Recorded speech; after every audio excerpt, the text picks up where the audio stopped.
అప్పుడు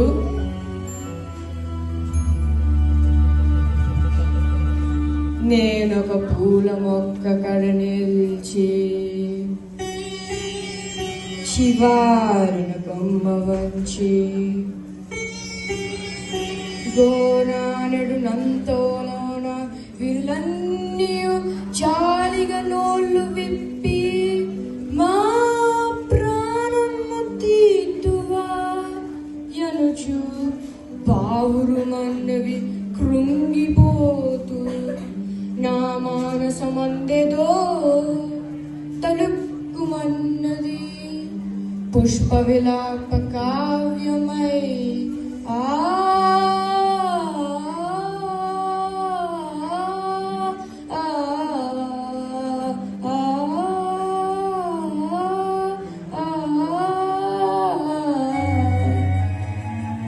అంతలో ఒక సన్నజాజి